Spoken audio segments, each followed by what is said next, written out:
Oke. Assalamualaikum warahmatullahi wabarakatuh. Alhamdulillahirrabbilalamin. Hari ini kita bertemu kembali bersama saya Halim Nur Rahman dalam pertemuan tentang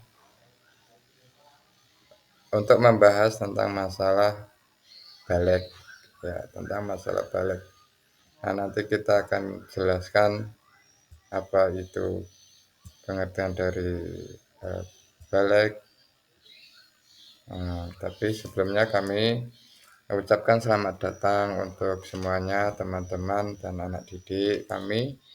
Nah, hari ini kita akan belajar tentang masalah balik, apa ya itu balik, dan bagaimana tanda-tandanya. Nah,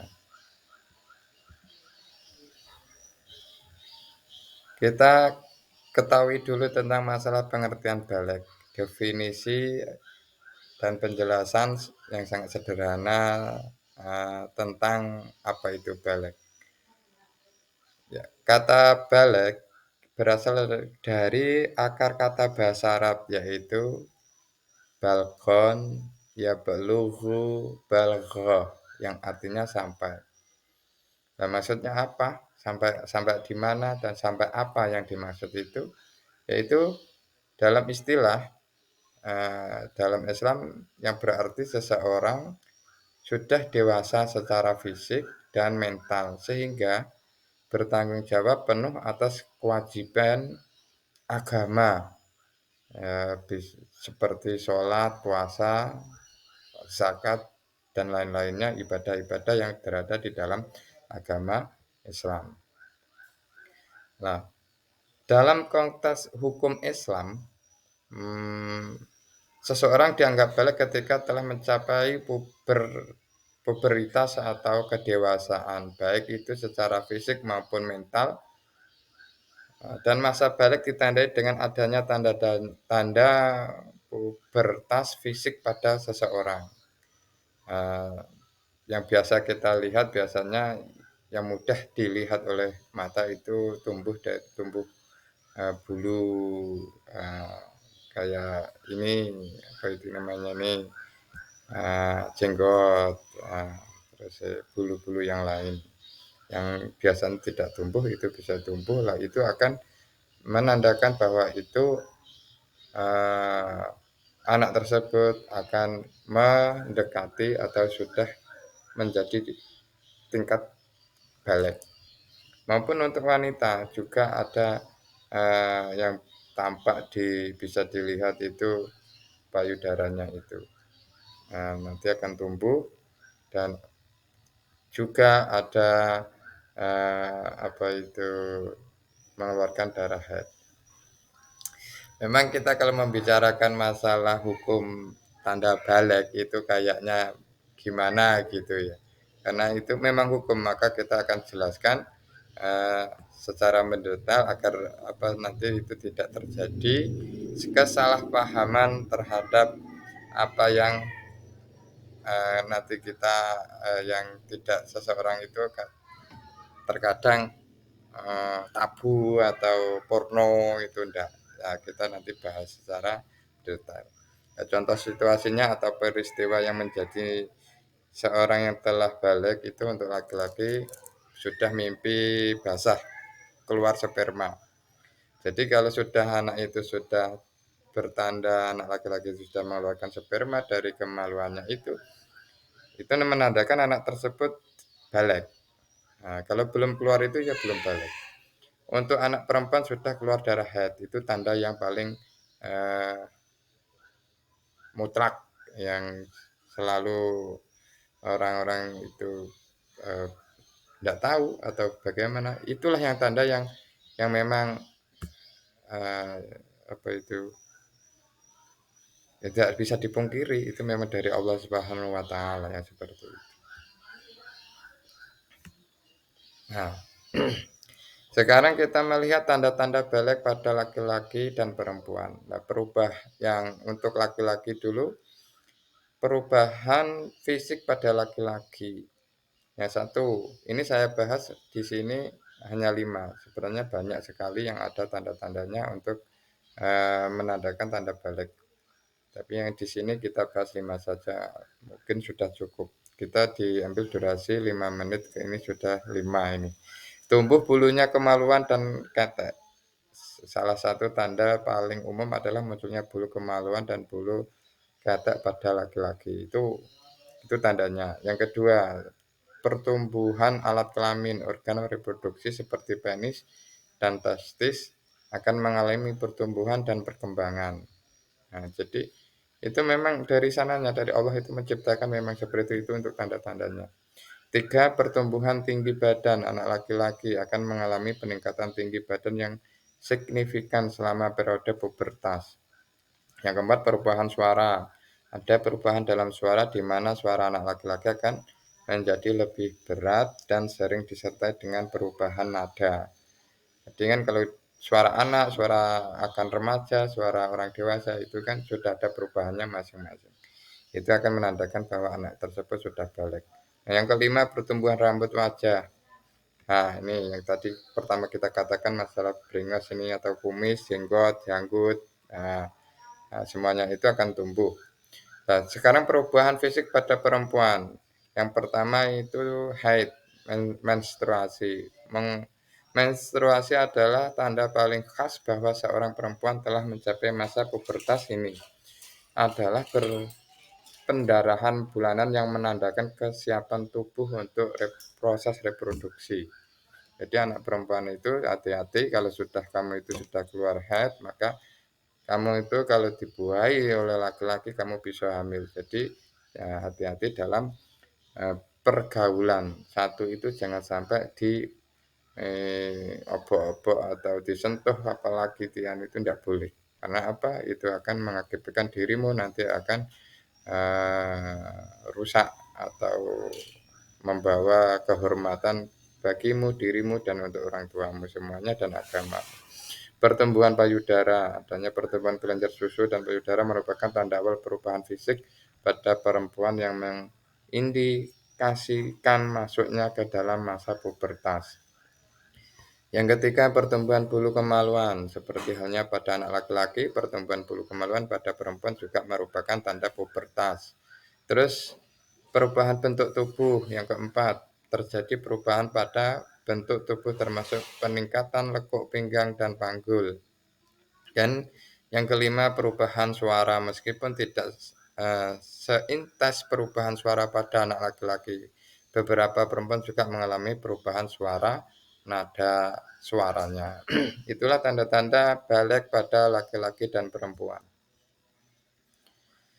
Nah, setelah mengetahui akan balik, jadi kalau kita sudah mengeluarkan dari tanda-tanda tersebut, yang harus dilakukan adalah kewajiban mandi junub. Apa itu mandi junub? Mandi junub atau mandi besar adalah bagian dari tata cara kebersihan dalam Islam setelah seseorang melakukan hubungan intim atau setelah keluarnya mani, terus atau sudah keluarnya masa bersihnya dari darah haid tadi. Dan ada lagi yang dikatakan itu untuk membersihkan diri dari hadas besar. Nah, maka semuanya anak-anakku akan mengalami semuanya itu, mengalami pubertas, mengalami kebalikan itu, maka haruslah setelah mengeluarkan itu ada tanda-tanda sperma atau darah haid, setelah bersih maka kamu harus mandi yang dikarenakan mandi besar atau mandi junub. Cara mandi junub, nah, ini penting sekali agar kamu nanti tahu agar tidak terjadi salahnya ibadah. Nah, jadi cara mandi junub laki-laki niat, ya, niat di dalam hati. Niat mandi junub dengan hati yang tulus ikhlas karena Allah, meskipun niat mandi junub dengan hati yang tulus dengan mengucapkan niat mandinya karena Allah Ta'ala. Bisa yang paling sedikit Bismillahirrahmanirrahim, niat ghuslul junubi fardhol lillahi ta'ala. Terus membaca bismillah Sudah, terus 3 bersuci dengan air. Mulailah dengan pembersihan seluruh tubuh dengan air. Pastikan seluruh tubuh terkena air dan ulangi mencuci tubuh, sunahnya 3 kali, lebih baik 7 kali. Jadi kita mandinya itu diawali dengan sebelah kanan. Dengan kepala dikepyurkan 3 kali dengan mengucapkan kalimat Allahu Akbar, Allahu Akbar, Allahu Akbar, gitu disiram dari atas. Terus kemudian yang keempat menggunakan sabun, boleh menggunakan sabun atau bahan pembersih lainnya selama membersihkan tubuh. Terus yang kelima berkumur dan membersihkan mulut, sikat gigi, kumur-kumur, membersihkan hidung, mencuci kepala, rambut, keramas, membersihkan seluruh tubuh. Pastikan air mencapai seluruh tubuh termasuk bagian dalam lipatan dan lubang-lubang tubuh. Gunakan tangan kiri untuk membersihkan bagian tubuh tertentu seperti kemaluan dan dubur. Dan 10 menjaga urutan dan tata caranya, selalu menjaga urutan tata cara dalam mandi junub dan selesainya membaca doa setelah mandi. Nah, jadi itu, setelah mandi bacalah doa. Asyhadu alla ilaha illallah. Asyhadu asyhadu anna Muhammadar Rasulullah. Jadi kita bersuci kembali. Nah, sama juga tata cara mandi untuk perempuan juga. Ya, sebenarnya sama. Yang membedakan adalah untuk tata cara mandi untuk perempuan, pertama niat. Ya, sama, semuanya niat mandi junub atau mandi besar. Terus membaca bismillah, menggunakan air. Mulailah membersihkan seluruh tubuh dengan air. Diawali dengan sama dengan anak laki-laki tadi digebyur dari kepala mengucapkan Allahu Akbar 3 kali. Terus jangan lupa kita mulainya dari sebelah kanan, terus dilanjutkan sebelah kiri, terus membersihkan bagian-bagian tubuh yang lain semuanya. Terus berkumur, membersihkan mulut, menjaga urutan tata caranya, membacakan mandi, jangan lupa membersihkan itu dari luar sampai dalam. Pastikan untuk melakukan mandi junub dengan hati yang ikhlas, memperhatikan kebersihan secara menyeluruh. Ini adalah panduan umum dan dapat bervariasi tergantung pada mazhab atau pendapat ulama. Jika ada perbedaan mazhab yang diikuti, sebaiknya merujuk kepada otoritas keagamaan yang diakui dalam komunitas Anda. Nah, kesimpulannya, balik adalah istilah dalam Islam merujuk pada kedewasaan atau kematangan seseorang, khususnya dalam konteks hukum Islam. Proses balik merupakan suatu tahapan penting dalam kehidupan seorang muslim yang memiliki implikasi terhadap kewajiban agama dan tanggung jawab moral. Berikut ini adalah ringkasan materi yang balik. Ya, kita rangkum dalam terakhir ini agar lebih jelas lagi. Balik itu definisinya adalah status seseorang yang telah mencapai kedewasaan fisik dan mental. Dalam konteks hukum Islam, seseorang dianggap balik ketika mencapai usia tertentu atau mengalami tanda-tanda kedewasaan tertentu. Yang kedua, tanda-tanda balik mencakup perubahan fisik seperti tubuhnya, bulu kemaluan, mimpi basah, atau menstruasi pada perempuan. Tanda-tanda ini berbeda antara laki-laki dan perempuan. Yang ketiga, usia balik berbeda antara laki-laki dan perempuan dalam hukum Islam. Umumnya, laki-laki dianggap balik pada usia 15 tahun dan perempuan setelah mengalami menstruasi. Jadi kalau perempuan tidak bisa dipatok dengan umur. Kalau dia masuk umur 8 pun kalau dia sudah menstruasi, dia sudah dianggap balik. Kalau dia dan berakal, bisa membedakan mana yang benar, mana yang salah. Terus yang keempat, kewajiban agama setelah balik. Setelah balik, seseorang dianggap memiliki tanggung jawab agama penuh. Ini mencakup melaksanakan sholat, berpuasa, membayar zakat, dan menjalankan ibadah-ibadah lainnya sesuai dengan ajaran Islam. Yang kelima, hukum nikah setelah balik. Setelah balik, seseorang diizinkan untuk menikah dalam Islam. namun wali-walinya masih berperan penting dalam proses pernikahan. Nah, terus yang keenam, tanggung jawab moral. Selain kewajiban agama baligh, juga membawa tanggung jawab moral dan etika. Seseorang diharapkan untuk berperilaku dengan baik, menghormati orang lain, dan menjalankan nilai-nilai moral dalam kehidupan sehari-hari. Nah, yang ketujuh, hukum atas pelanggaran hukum Islam. Setelah balik, seseorang akan bertanggung jawab penuh atas perbuatannya di hadapan hukum Islam. Pelanggaran terhadap hukum agama dapat mendapatkan sanksi atau hukuman sesuai dengan ketentuan syariah. Nah, jadi penting untuk dicatat bahwa ketentuan mengenai balik dan tanggung jawab agama dapat sedikit bervariasi antara berbagai mazhab aliran dalam agama Islam.